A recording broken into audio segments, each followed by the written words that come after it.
Албан бус боловсролын үйл ажиллагаа явагдаад 15 жил болж байгаа юм. За энэ хугацаанд бол бид нар бичиг үсгийн боловсрол бичиг үсгийн боловсрол нөхөн боловсрол олгох чиглэлээр дүүцсэн хөтөлбөрийг хүрээнд үйл ажиллагаа явуулж ирсэн. За үүнээс гадна бол бид нар иргэдийн дунд төрөл бүрийн мэргэжлийн чиг баримжаа олгох ийм сургалтуудыг явуулж ирсний зэрэгцээ. За ер нь албан бус боловсролын тогтолцоог бий болгох бичиг баримтын хүрээнд түүнээс гадна сургалтын таатай орчныг бүрдүүлэх ийм чиглэлээр тодорхой хугацаанд ажиллаж ирлээ. За энд бид нар юуг дурдж болох вэ гэвэл нэгдүгээрт манай төв бол 15 жил энэ сургалт үйл ажиллагаа явуулсныхаа хэмжээнд өөрийн байртай болсон. За энэ байр маань 270 сая төгрөгийн өртгөөр дэлхийн зүүн олон улсын байгууллага манайд барьж ингэж өгсөн.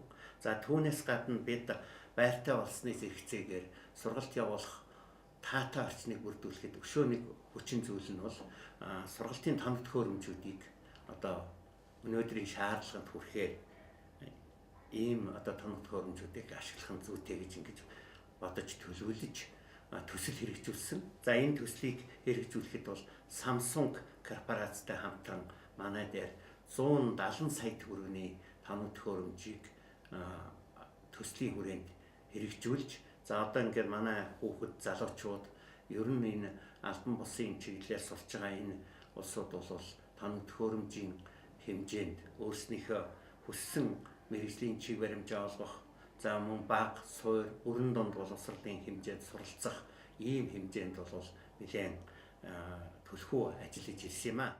Парламентын засаглалтай төрийн тэргүүн ерөнхийлөгч засгийн газрын тэргүүн ерөнхий сайдын хууль тогтоох байгууллага нь улсын их хурлын юм.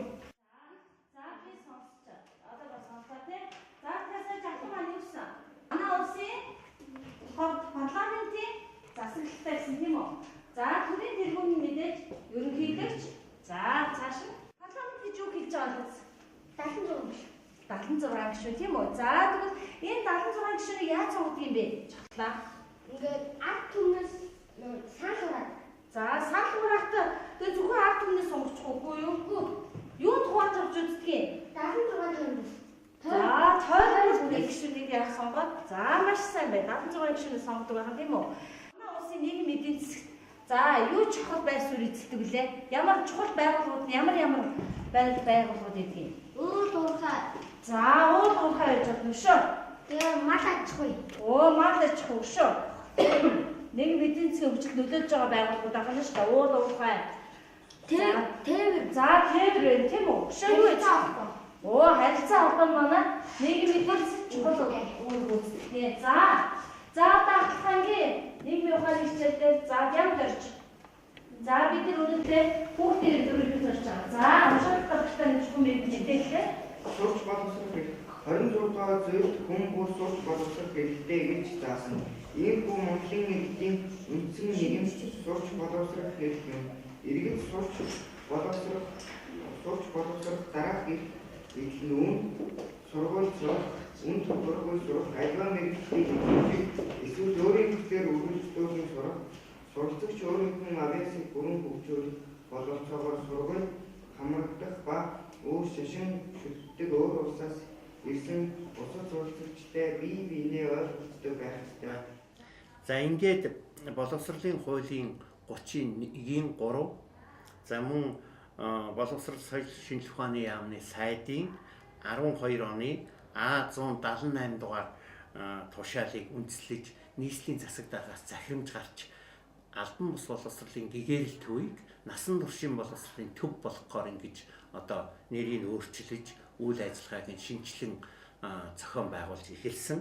За мөн энэ хүрээнд бол дүүргийн засаг даргын захирамж гарч гэгээрэл төвийг насан туршийн боловсролын төв болгох энэ чиглэлээр нь нэгдүгээрт нь бол санхүүгийн талаар нэлээд дэмжлэг үзүүлэх улсаас ирсэн төсөвдөр, хоёрдугаарт нь бол үйл ажиллагааг нь уралдан эрчимжүүлж тасралтгүй боловсролыг явуулахад нь одоо дэмжлэг тусалцаа үзүүлэх чиглэлээр насан туршийн боловсролын төв болгож одоо ингэж үйл ажиллагаа эхэлж байна. Энэ ондоо за бид нар бол ер нь иргэдэд одоо төрөл бүрийн мэрэгжлийн чиг баримжаа олгох, өсчин, гоо сайхан, одоо гар утасны засварчин, англи хэл, компьютер, за мөн одоо оюутлын сувсан урлын гэх мэтийн одоо залуучуудыг чөлөө цагаа зөв болгосон өнгөрүүлэх, за тэдний одоо бас ажил мэргэжилтэнд туслах ийм чиглэлийн сургалтууд явуулахаас гадна эдийн засаг, эрүүл мэнд, экологи ийм чиглэлээр урт багийн хугацааны одоо сургалтууд явуулахаар төлөвлөөд 7 хөтөлбөрийг нийслэлийн боловсролын газрын одоо дарга сургалтын албаар батлуулаад ингэж байж байна. За мөн насан туршийн боловсрол болохтой холбогдуулж бид нар насан туршийн боловсролын төвийн одоо тусгай зөвшөөрөл сургалтын одоо үйл ажиллагаа эрхлэх гэрчлэгийг аваад байж байна. За үүнээс гадна одоо бид нар энэ хичээлийн жил 14-өөс 15 оны хичээлийн жилд бол бид нар цахим сургалтын төв болох ийм зорилтыг тавьж ажиллаж эхэллээ. За бид нар бол Португал самбар гэдгийг авсан. За сая цахим хичээлийн уралдаан нийслэлийн хэмжээнд 13 оны сүүлээр одоо шалгаруулсан. За энэнд бол бид нар цахим хичээлийн уралдаанд 1-р байранд орлоо. За мөн одоо бидний үйл ажиллагаатай холбоотой нийслэлийн засаг дарга тамгын газраас болцолт уралдааныг шалгаруулж явуулсан. Энэ нь бол хүүхдэд ээлтэй байгууллага гэдгээр одоо бас шалгарсан.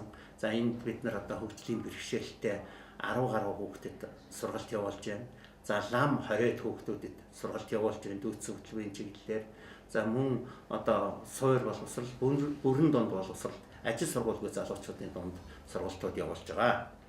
За ингээд цаашдаа бол одоо бид насан туршийн боловсролын чиглэлээр тодорхой хөтөлбөрийн хүрээнд, төлөвлөгөөний хүрээнд одоо нэлээд агцтай хүмүүст өөрснийх нь хизээ хэрэгцээтэй цагт нь тохирсон сургалтуудыг явуулахад одоо насан туршийн боловсролын төв бол бэлэн болоод байгаа. За үүнээс гадна бид нар төр захиргааны байгууллагуудаа маш их холбоотой ажиллахыг боддог. За манай дүүргийн хэмжээнд бол 20 хороо байгаа. 20 хорооны одоо засаг дарга нартай бид нар санамж бичгийн хүрээнд үйл ажиллагаагаа явуулдаг. За түүнээс гадна нийгмийн ажилтнуудтай маш их дотны одоо ажилдаг, хорооны нийгмийн ажилтнууд, сургуулийн нийгмийн ажилтнуудтай их дотны ажилдаг.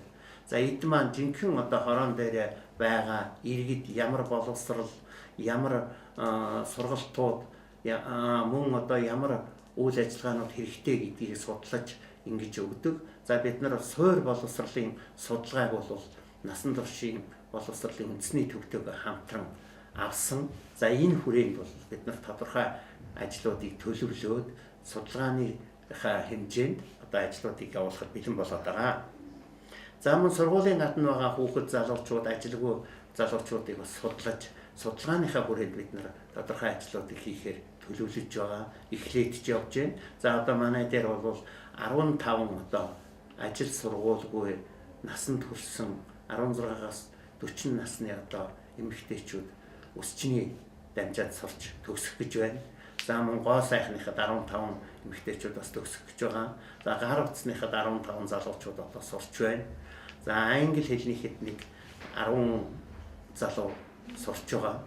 За бид бас өшөө оройн цагаар бол одоо интернетийн үйлчилгээ үзүүлэхэд бэлэн болсон, тоног хөрөмж нугсрагдсан байгаа. Интернетийн үйлчилгээ үзүүлэх ийм одоо үйл ажиллагааг явуулахаар бэлдээд байгаамаа.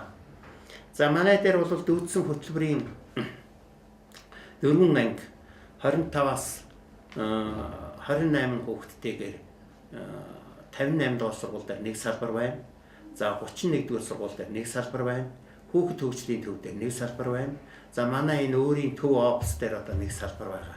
Энэ хүүхдүүдэд бид нар одоо бичиг үсгийн боловсрол олгохын зэрэгцээ насан турсан хүүхдүүдэд нь бас мэрэгжлийн чиг баримжаа олгох курстэй үн төлбөр бүс ордог. За ер нь бол бидний энэ хамтын үйл ажиллагааны хүрээнд бол энэ насан туршийн боловсролч бай, албан бус боловсролын чиглэлээрч бай энэ үйл ажиллагаа явуулахад ямар ч үн төлбөргүйгээр иргэддээ хүрч одоо сургалтыг явуулахад бид нар гол зорилгоо болгон ажилладаг. Нэр өөрийгөө зарим үсгээ чи ялгаж бичихгүй заа өөрийгөө эндрийг нэг үүсч ингээд дахин бичих гэсэн яг гоо. Чамд дуудаж тогтоодод дараа энэ үгээр алахгүй бичихсэн маа гэсэн. За бидүүсээ ийсэн. Төвөөр алсын үед хатаад бичгээд дахиад тогтоох маа.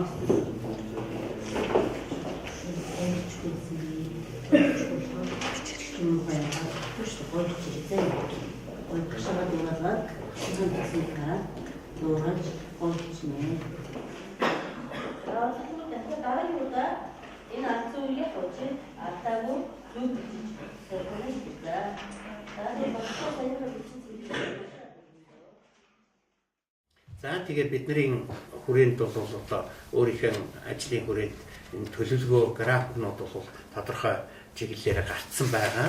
За насан туршийн боловсролын төв болсны хувьд бол гэр бүлийн боловсролын хүрээнд бид нар ажиллана. За иргэний боловсролын хүрээнд ажиллана. За ёс суртахууны төлөвшөлтийн хүрээнд ажиллана. За гооцын боловсролын хүрээнд ажиллана. Мөн амьдрах ухааны чиглэлээр ийм одоо 5 чиглэлээр бид нар багшаа бэлтцсэн, хариуцсан хүмүүсээ бэлтцсэн. Ингээд насан туршийн боловсролын одоо үйл ажиллагаа бол цаашдаа тасралтгүй явахад бэлэн болоод байгаамаа. За насан туршийн боловсролын төвийн үйл ажиллагааг явуулахад одоо мэдээж төр захиргааны байгууллага улсаас төсөв одоо батлаж тэрнийг одоо хэрэгжүүлэх төсвийн хүрээнд ажиллах ийм гол зорилготой байдаг.